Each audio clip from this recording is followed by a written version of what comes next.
वहीं शनिवार को इस बात की चर्चा भी जोरों पर रही कि सीएम अरविंद केजरीवाल के जेल जाने की सूरत में उनकी पत्नी सुनीता केजरीवाल दिल्ली सीएम का पद संभाल सकती हैं। और इस चर्चा को बढ़ावा दिया उनके उस ऑडियो संदेश ने जिसमें वो सीएम अरविंद केजरीवाल की कुर्सी पर बैठकर आम आदमी पार्टी के कार्यकर्ताओं और दिल्ली की जनता को संबोधित करती नजर आईं। हमें सचेत रहकर इन शक्तियों को पहचानना है, इन शक्तियों को हराना है। और भारत में ही ढेरों ऐसे लोग हैं, ढेरों ताकतें हैं जो देशभक्त हैं, जो भारत को आगे बढ़ाना चाहती हैं। बहरहाल सवाल कई हैं जिसके जवाब आने बाकी हैं। देखने वाली बात यह होगी कि लोकसभा चुनाव से पहले दिल्ली में चल रही सियासी उठापटक का पटाक्षेप कैसे होता है। Bureau report, Republic Bharat.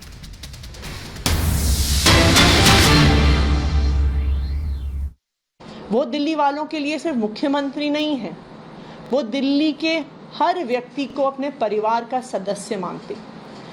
उन्होंने दिल्ली की सरकार को एक बेटे की तरह, एक भाई की तरह, एक पिता की तरह चलाया है। और यही कारण है कि आज इतनी मुश्किल परिस्थिति में होते हुए भी वो अपने परिवार के बारे में सोच रहे हैं, हर दिल्ली वाले के बारे में सोच रहे हैं।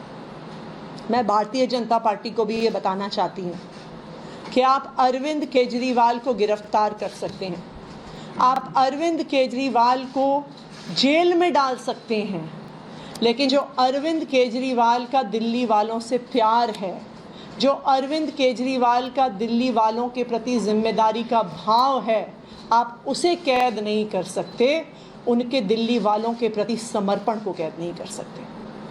तो अरविंद केजरीवाल जी ने बतौर जल मंत्री मुझे अपनी ईडी कस्टडी से निर्देश भेजे हैं, जो मैं आप लोगों को पढ़ के सुना रही हूँ। अरविंद केजरीवाल जी ने लिखा है कि मुझे पता चला है कि दिल्ली के कुछ इलाकों में पानी और सीवर की काफ़ी समस्याएं हो रही हैं। इसे लेकर मैं चिंतित हूँ। चूँकि मैं जेल में हूँ, इस वजह से लोगों को ज़रा भी तकलीफ़ नहीं होनी चाहिए। गर्मियाँ भी आ रही हैं, जहाँ पानी की कमी है वहाँ उचित संख्या में टैंकरों का इंतज़ाम कीजिए।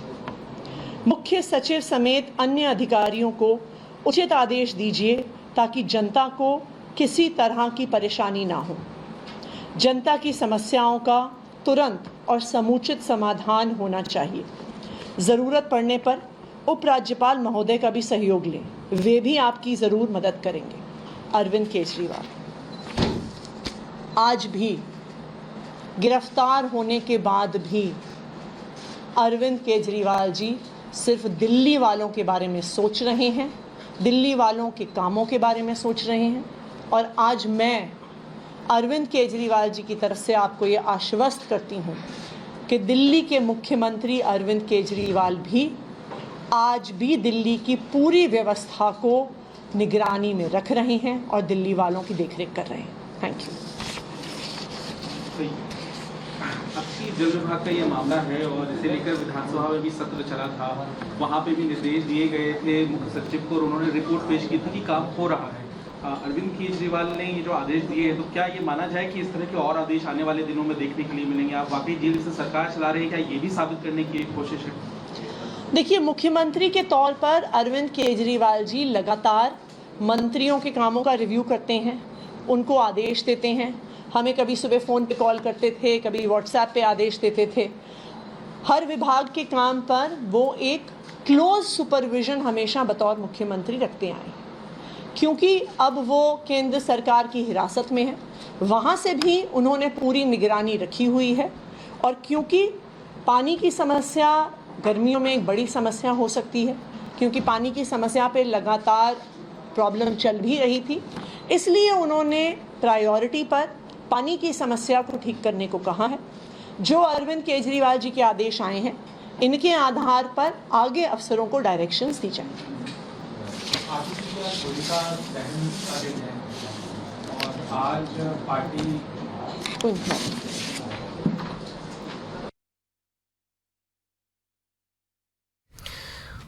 तो सुन रहे थे आप आतिशी को जो जानकारी दे रही थी कि किस तरीके से मुख्यमंत्री केजरीवाल को दिल्ली की चिंता है, कुछ जगहों पर पानी की समस्या की पता चली है, जानकारी मिली है और जनता की समस्याओं पर ध्यान दे ये विधायकों को कहा गया है। कुछ जगहों पर सीवर पानी की समस्या है, लोगों को परेशानी नहीं होनी चाहिए। गर्मियां आने वाली है, गर्मी के मौसम में जिस तरीके से दिक्कतें होती हैं पानी को लेकर, केजरीवाल ने इसको लेकर आतिशी को कुछ निर्देश दिए हैं, कुछ जानकारी साझा की है।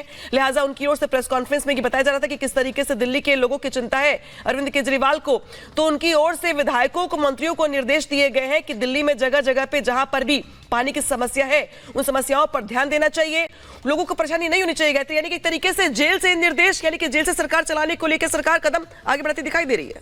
बिल्कुल, और जैसा कि आम आदमी पार्टी ने कहा कि अरविंद केजरीवाल इस्तीफा नहीं देंगे और इस तरीके से एक नोट भी, और ये कस्टडी में जाने के बाद पहला नोट है जो अरविंद केजरीवाल की तरफ से जारी किया गया और उसी पर प्रेस कॉन्फ्रेंस कर रही थी आतिशी, बता रही थी कि कैसे निर्देश कस्टडी से अरविंद केजरीवाल की तरफ से दिया गया है।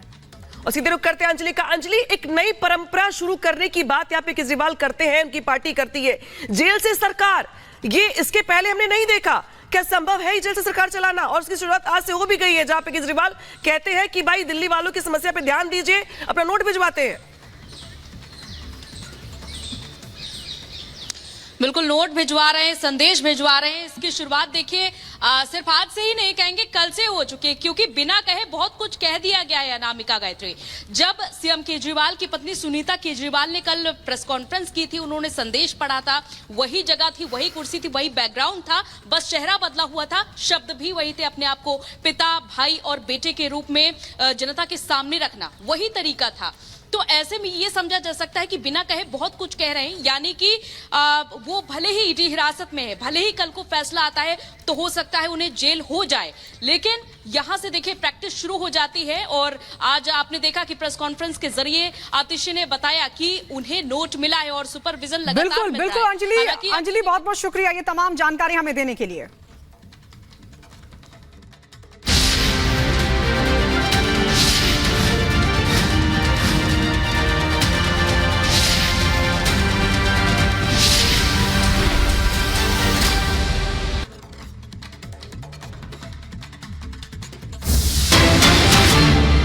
बड़ी खबर लोकसभा चुनाव को लेकर, जहां यूपी के बीजेपी उम्मीदवारों को लेकर सूत्रों से बड़ी खबर है ये, जहां पे कई चेहरे ऐसे जिनको बदलने को लेकर खबर आ रही है, कई चेहरे ऐसे जिनको लेकर कल देर रात तक मंथन चलता रहा पीएम मोदी की मौजूदगी में, और उसके बाद यूपी की जो बची हुई 29 सीटें हैं उनको लेकर के उम्मीदवारों के चेहरों को लेकर चर्चा की गई, बड़ा मंथन किया गया। इसके बाद जो खबर निकल के सामने आ रही, दरअसल सहारनपुर से राघव लखनपाल को टिकट मिलने की बात निकल के सामने आ रही है।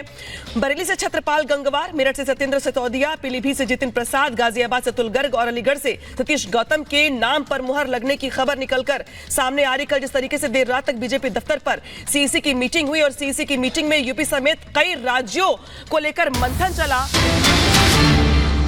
और इस वक्त एक और बड़ी खबर आपको बता दें, प्रयागराज सीट पर सूत्रों से मिल रही है बड़ी खबर, उज्जवल रमण को कांग्रेस का टिकट मिला है, सूत्र बता रहे हैं। उज्जवल पर कांग्रेस सपा में सहमति बन गई है। जानकारी है कि सपा के पूर्व विधायक हैं उज्जवल रमण, सपा के दिग्गज नेता रेवती रमण के बेटे हैं उज्जवल रमण, तो ये बड़ी जानकारी आपको दे दें। और सीधे रुख करते हैं अजय दुबे का। अजय, जिस तरीके से उज्जवल रमण के नाम पर सहमति की बात निकल के सामने आ रही है, एक तरीके से गठबंधन ने यहां पे अपनी ओर से जो प्रत्याशी उतारा है, बीजेपी के लिए कितनी मुश्किल है सीट पर?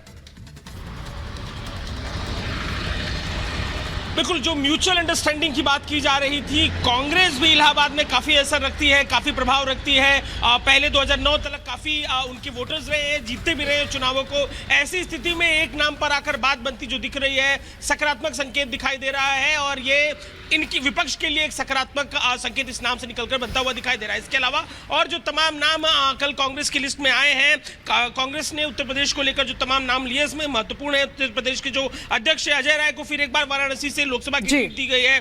ठीक है अजय दुबे, आपके पास हम लौटेंगे ज्यादा जानकारी के साथ, लेकिन बहुत बहुत शुक्रिया इस वक्त हमारे साथ जुड़ने के लिए।